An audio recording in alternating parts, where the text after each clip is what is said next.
Hey guys, I just finished a six-stone game that showed certain things I thought worthwhile. So let's take a look.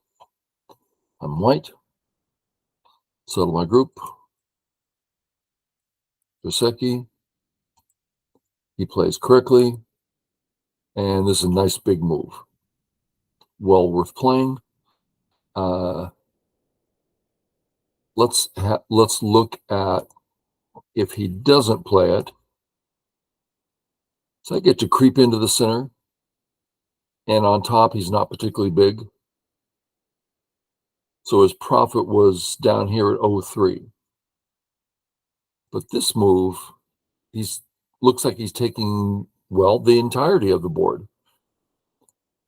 And he can just, boom, really surround me big time here. So that's a good move. He came out like this. I start my new group. He plays a different Joseki, no problem. Okay, so 0 mistakes so far for black. Where should black be playing next? First thing we notice is he finished settling his group. I finished settling my group. So next we have corners.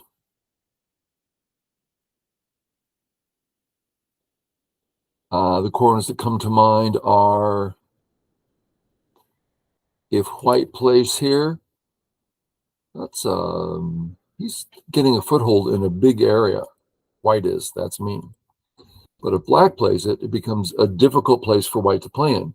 So this one black move in this entire quadrant of the board, there's no place white can play that's easy. That's a big difference. He's either going to get everything on top or everything on the right, or this is a really big move. Or we can also think that white can play this move in, we'll call it Sente, even though it's not, pseudo Sente. Well, that's pleasant for white. It's not earth shaking, but white likes it. Between the two, the top's biggest. So seems black, and no reason to play. It looks too small. So fourth line. Great. He invaded. We want to think of why he invaded. What's his purpose? My guess is he doesn't have one. It's kind of like, ooh, I can invade. I'm going to hurt white. Okay. Is black going to hurt white? No. White just stabilized his group.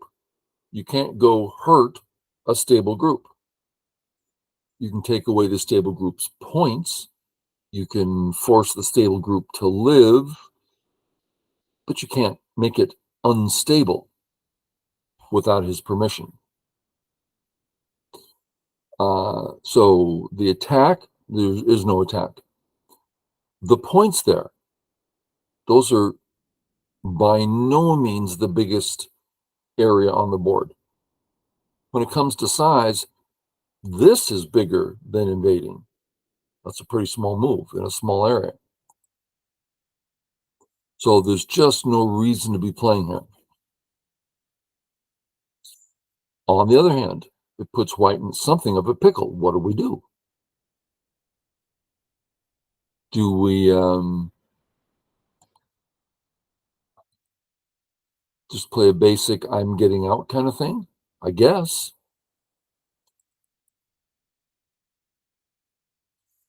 What I did, and I play this all the time. I have no idea if it's right or wrong.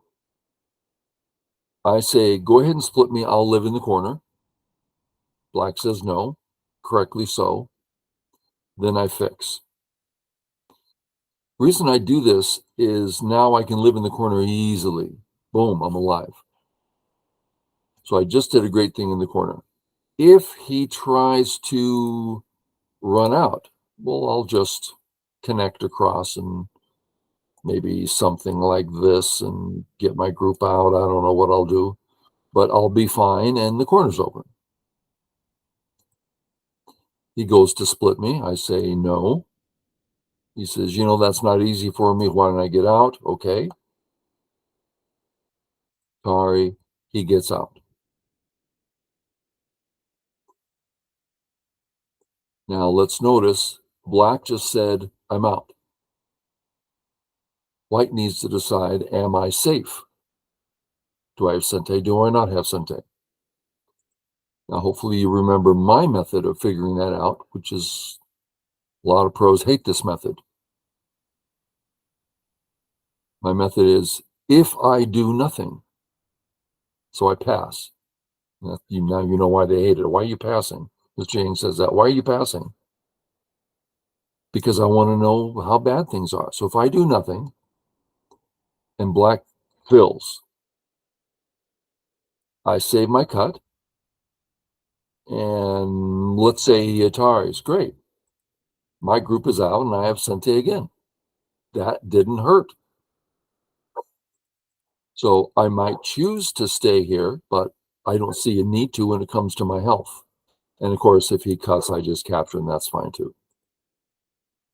So I don't see a need here. So I go to the next corner. I choose this one because if black says, I want the corner, how am I supposed to take that away on the bottom? It's hard. So I figured that's a more efficient way of dealing with things. It's a bigger corner than the upper right. Boom, all good and fine. He plays a trick move.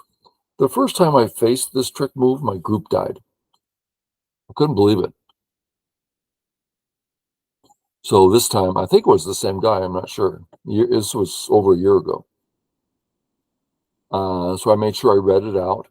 And sure enough, if I come down, I'm fine. Okay, make sure you kill. I can't come out because I'm dead now. So kill and escape. I didn't see a problem there. Now, one of the negatives is I can't play this Joseki anymore.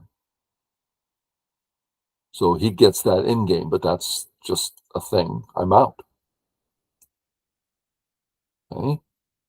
I want to be out bothering him, so I take the shape point. That's the snapback shape. And these stones represent out into the center, so save them. Okay.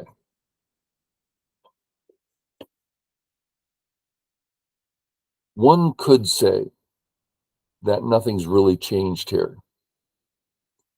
So that if he saves and I save, but if he says no, that's not an I, and I'm going to keep chasing you, it's a no-wide group. You just got thickness in that little center area is the point. So I go ahead and take, and that's a good time to take. And of course, it helps me. There's life. There's the cuts coming into view bit by bit. So yeah, good time to take. Okay, I would call this his first actual mistake. And it's kind of a difference between Q players and Dawn players. Dawn player will look at the two A stones and say, if white takes, what does it represent? Oh, if white takes, there's a cut at B. Cut at B doesn't work. And placements don't work. It's a very controlled, the entire B area is under black's control, so it doesn't mean anything. If he cuts or threatens to cut, it's not a problem. If I save A, there's a cut at C. Cut at C doesn't work. Okay, then what are the A stones good for? Nothing. Then don't say, there's no reason to save them. So if black took that move and played here, the game would have gone very differently. So this is step one in how to lose a game. Play a move that just doesn't mean much. And let's count it. When black saves, he gets 0. When white takes, he gets 2, 4, 5. 5 points, double gote. That's in-game. No effect on any groups. So that's a pretty big loss right there. Okay. I come on in. I thought about playing this way, and this is probably better. I just like 3-3s. They make me happy. Okay, second mistake.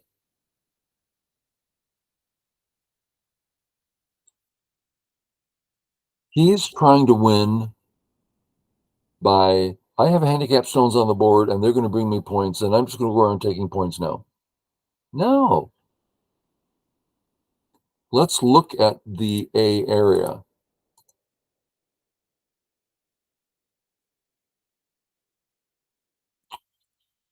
Let's start with white cuts. White comes up. Tari. There's no cut here, right?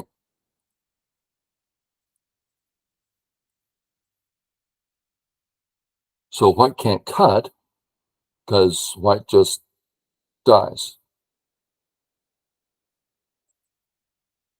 Okay, so black has area 1, which is worth about 2, 3, 4, 5 points. When he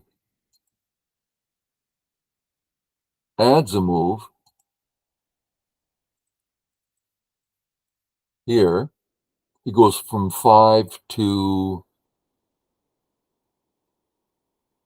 he's adding about 4 points in gote, right? That was already his area, and now it's his area again. Not much change. So A, 5-point gote in-game move. B, 6-point gote in-game move. So back in the day, if I got to 6 down 38 years ago, then I was 5 down 40 years ago. So how long ago was I 1 down? 45, 48 years ago.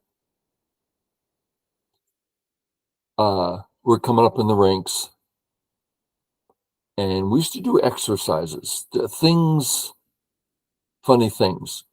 One of the things we would do, and I say we, this friend of mine and I, we were 5Q together, 1Q together, 1 down together, 5 down together. Then he got mad at me when I said, I'm 6 down. He says, you are not. Got mad at me. One thing we would do is we would give each other handicaps. So he was about a half stone stronger than I was. And like, okay, I'll give him 6 stones.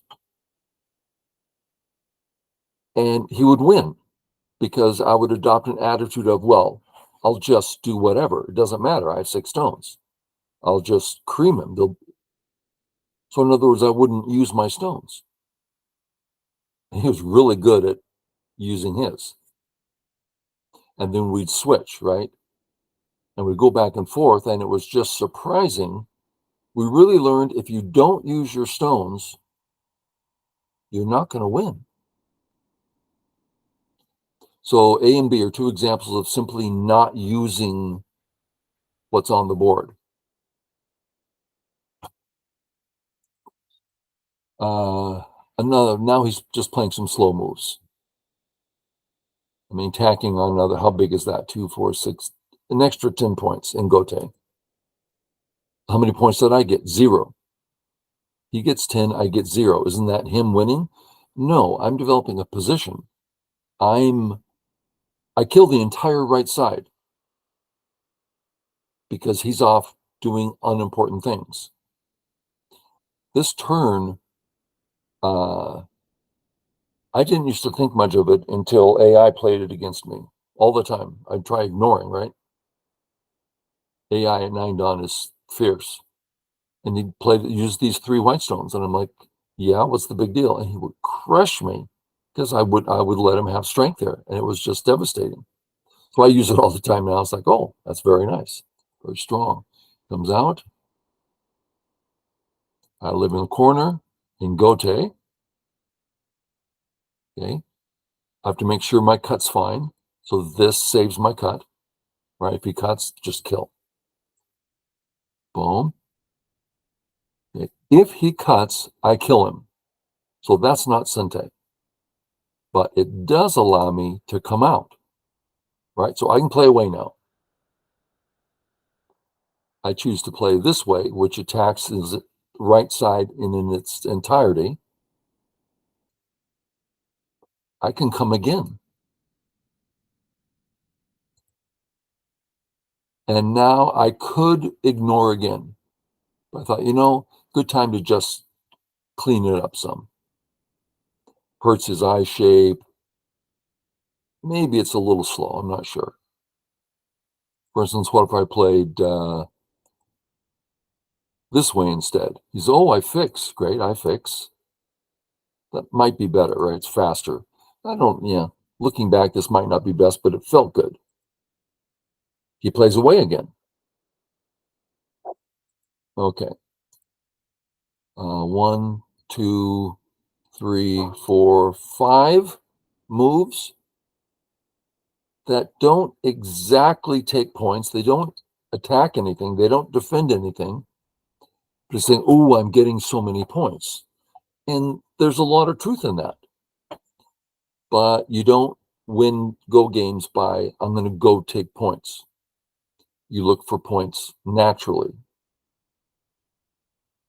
And I've shown examples of that at the 9 Stone games, where if you just try to go take points versus, I've shown you 9 Stone games where all you do is attack or defend for the first, 40 moves, and you're just points everywhere without any intent of ever taking points. They come naturally. So I start the surround. Now, when I see my A stone, of course, I'm looking at the B group. That's the obvious intent. But I'm thinking, well, I should be able to live at C now because I have a home nearby. In other words, assuming he lives on the right and I play here, he says, no, I'm going to cut you. Great. I'm going to cut you. I mean, right? I'm getting out. I'm getting strength. Now I can start coming in, right? So C becomes very possible, which means black's done very little. Anyway, so boom, Sente. Here. I thought I need to be a little aggressive here, so I went this way and cut. Actually, I had to read this cut out 3 times before I go. Obviously, I'm not. He can't kill my cutting stone. Okay, final mistake. What's the value of him playing here? He doesn't create a point. He doesn't. Well, I guess if I play there, I capture a stone, 2 points. That's completely uninteresting. He might be looking at this cut, but I'm just out with lots of liberties. Now, I don't have eyes, but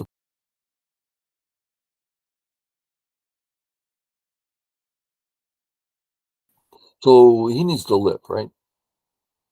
Got to come back and live right now. He doesn't, so peep, out. I'm either going to connect or kill. So I kill. He tries something, which is about all he can do.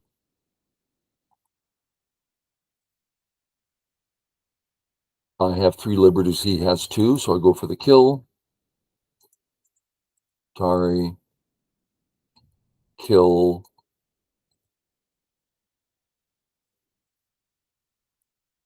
and that's it. Dies. After that, it's just endgame, right? He's really trying to, and it's a lot of points there.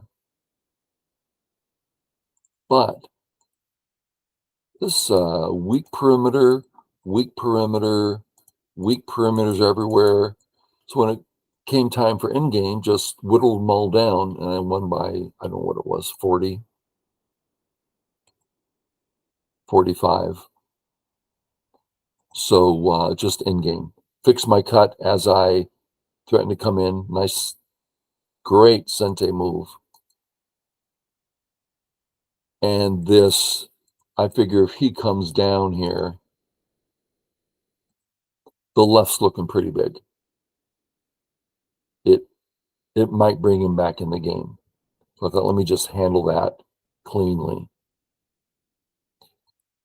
Everything else just end game, right? End game, end game. Okay.